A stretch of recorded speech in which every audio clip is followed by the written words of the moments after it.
Freedom Fridays. In this episode of Freedom Fridays, we're continuing to answer the question, who is Jesus Christ? With the answer, he was active before he came as Jesus. Let's take a look. So we have, looking at Jesus, many people understand that Jesus came to the earth on what we now celebrate as Christmas, but many people don't understand that as the second person of the Godhead, Jesus was active before he came in what we call the incarnation. So he was active, and the theological term is pre-incarnate. And we can start by taking a look at let's take a look at someone who is mentioned in the Old Testament in Genesis chapter 16, down in verse 7 through verse 13, talks about this guy. It says, "Now the angel of the Lord found her." Her was Hagar, Abraham's sort of second wife, Sarai's maiden that she had given to Abraham to possibly raise up children, because she didn't understand that God was going to give her children through Abraham with Isaac. And so it says, "The angel of the Lord found her by a spring of water in the wilderness, by the spring on the way to Shur. He said, 'Hagar, Sarai's maid, where have you come from and where are you going?' And she said, 'I am fleeing from the presence of my mistress Sarai.' Then the angel of the Lord said to her, 'Return to your mistress and submit to her authority.' Moreover, the angel of the Lord said to her, 'I will greatly multiply your descendants, so that they will be too many to count.' The angel of the Lord said to her further, 'Behold, you are with child, and you will bear a son, and you shall call his name Ishmael, because the Lord has given heed to your affliction. He will be a wild donkey of a man, his hand will be against everyone, and everyone's hand will be against him, and he will live to the east of all his brothers.' Then she called the name of the Lord who spoke to her, 'You are a God who sees.' For she said, 'Have I even remained alive here after seeing him?'" And so, who is this angel of the Lord? Well, this passage tells us that the angel of the Lord listed in the Old Testament is God himself. Is Jehovah God himself. In fact, if you take a look in verse 13, then she called the name of the Lord who spoke to her. It doesn't say the angel of the Lord. It says of the Lord, referring back to the angel of the Lord that spoke to her. Let's go to the next passage, which is also in Genesis, in chapter 22, down in verse 11. "But the angel of the Lord called to him from heaven and said, 'Abraham, Abraham.' And he said, 'Here I am.'" This is when he's on the mountain with Isaac, and God calls to Abraham saying, "Don't lay a hand on Isaac." And it says, "The angel of the Lord called to him from heaven." In verse 15, "Then the angel of the Lord called to Abraham a second time from heaven and said, 'By myself I have sworn, declares the Lord.'" So he even calls himself to be the Lord by his own attestation. So if we go down again in Genesis to chapter 31, down in verse 11, "Then the angel of the Lord said to me in the dream, 'Jacob.' And I said, 'Here I am.' He said, 'Lift up your eyes and see that all the male goats which are mating are striped, speckled, and mottled, for I have seen all that Laban has been doing to you.'" And God here is going to rescue Jacob from being taken advantage of from his father-in-law Laban. In verse 13, "I am the God of Bethel, but it says it's the angel of the Lord. He says, I am the God of Bethel, where you anointed a pillar, where you made a vow to me. Now arise, leave this land, and return to the land of your birth. And so the angel of the Lord is God himself. Moving on to the book of Exodus, chapter 3, the beginning of the chapter. Now Moses was pasturing the flock of Jethro, his father-in-law, the priest of Midian. He led the flock to the west side of the wilderness and came to Horeb, the mountain of God. Then the angel of the Lord appeared to him in a blazing fire from the midst of a bush. And he looked, and behold, the bush was burning with fire, yet the bush was not consumed. Verse 4, when the Lord saw that he turned aside to look, God called to him from the midst of the bush and said, Moses, Moses. And he said, here I am. At this time, he tells Moses to take off his sandals because he's on holy ground. Verse 6, I am the God of your father, the God of Abraham, the God of Isaac, and the God of Jacob. Then Moses hid his face, for he was afraid to look at God. The angel of the Lord is God himself. Judges, chapter 6, beginning in verse 11, Gideon here, then the angel of the Lord came and sat under the oak that was in Ophrah, which belonged to Joash the Abiezrite, and as his son Gideon was beating out wheat in the winepress in order to save it from the Midians. The angel of the Lord appeared to him and said, the Lord is with you, O valiant warrior. Again, the angel of the Lord is talking to him. In verse 14, the Lord looked at him and said, go in this your strength and deliver Israel from the hand of Midian. Have I not sent you? Again, the angel of the Lord, but the angel of the Lord is the Lord.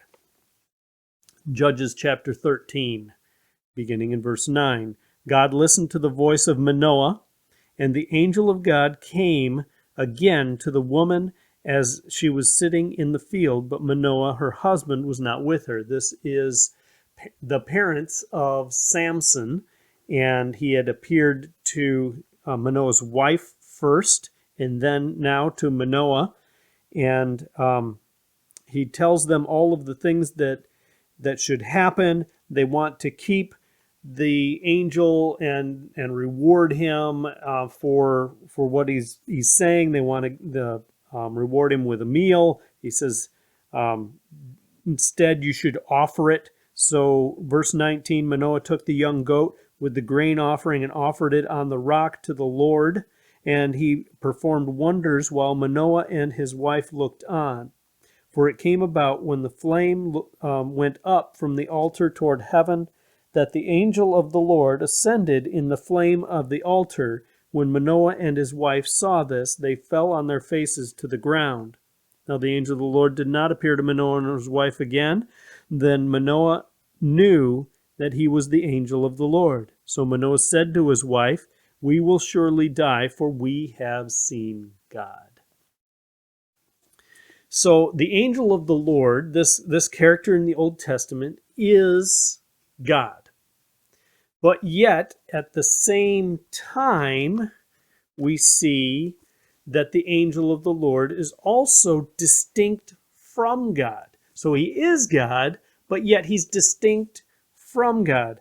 Chapter 24 of Genesis, in verse 7, the Lord, the God of heaven, who took me from my father's house and from the land of my birth, and who spoke to me, and who swore to me, saying, to your descendants I will give this land, he will send his angel before you, and you will take a wife for my son from there. So he's talking about the Lord, and then his angel is distinct. Down in verse 40, he said to me, the Lord before whom I have walked will send his angel with you to make your journey successful, and you will take a wife for my son from my relatives and from my father's house. Again, same context there. Now, down in Exodus chapter 23, verse 20. Behold, I am going to send an angel before you to guard you along the way and to bring you into the place which I have prepared. Talking about the Exodus here. And then down in Exodus chapter 32 and verse 34, But go now, lead my people where I told you. Behold, my angels shall go before you. Nevertheless, in the day when I will punish them for their sin. And then in the book of Numbers, chapter 20 and verse 16, But when he cried out to the Lord, he heard our voice, and sent an angel and brought us out from Egypt. Now behold, we are at Kadesh, a town on the edge of your territory. So he's again talking about the same situation where the angel of the Lord led them out of Egypt as God had led them out. Then we go to 1 Chronicles chapter 21 and verse 15. And God sent an angel to Jerusalem to destroy it. But as he was about to destroy it, the Lord saw and was sorry over the calamity and said to the destroying angel. Now this destroying angel, the situation is when David had numbered the people and his pride there, and this is the results of that. So he says to the angel, down here in verse 15, It is enough, now relax your hand. And the angel of the Lord was standing by the threshing floor of Ornan the Jebusite. Then David lifted up his eyes and saw the angel of the Lord standing between earth and heaven with his drawn sword in his hand stretched out over Jerusalem. The David and the elders, covered with sackcloth, fell on their faces. So God sent the angel of the Lord. So now down in Isaiah chapter 63 in verse 9. In all their affliction he was afflicted, and the angel of his presence saved them.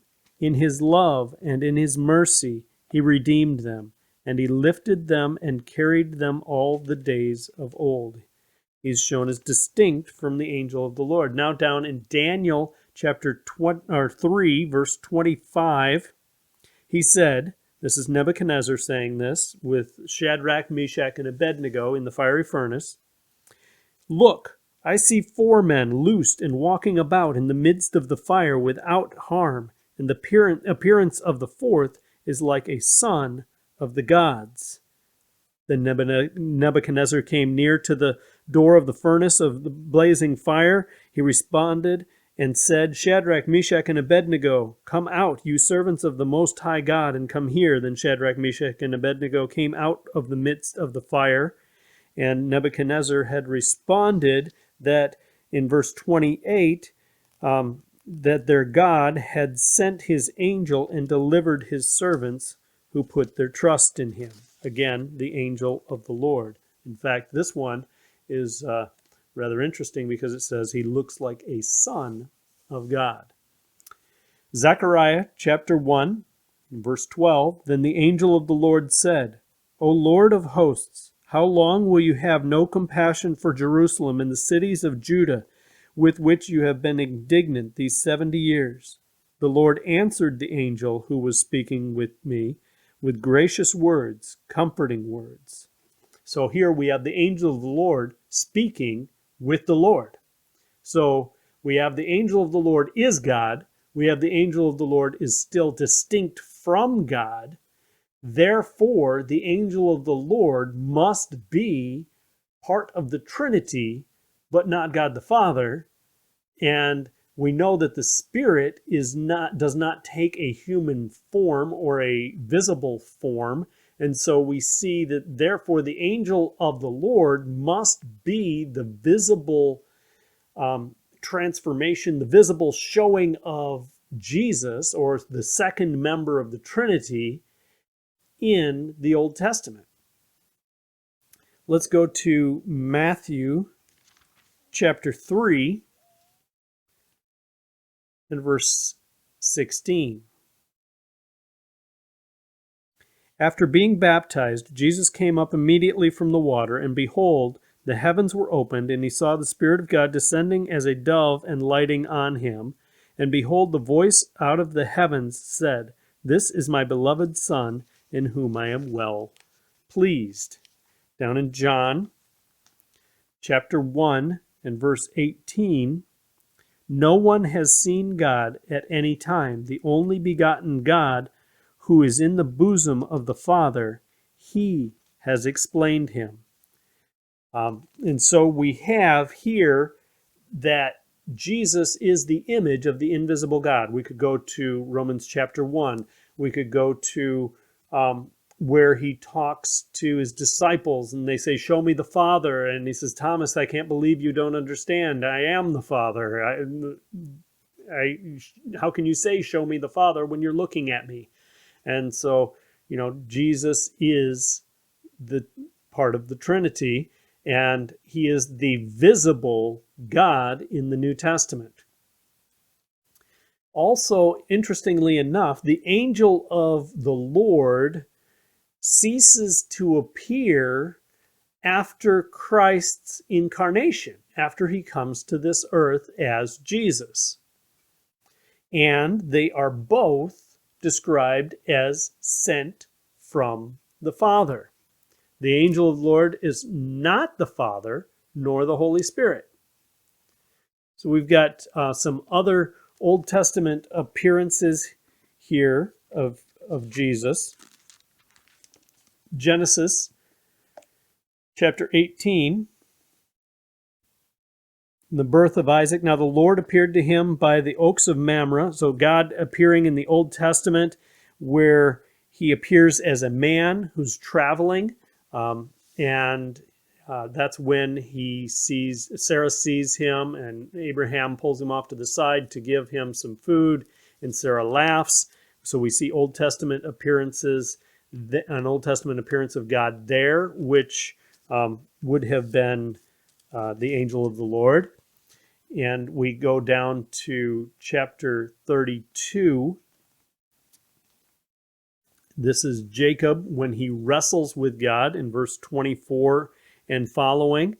And that would be the angel of the Lord as well. Exodus chapter 13, where God is leading the people out of the nation with the pillar of fire and the pillar of cloud.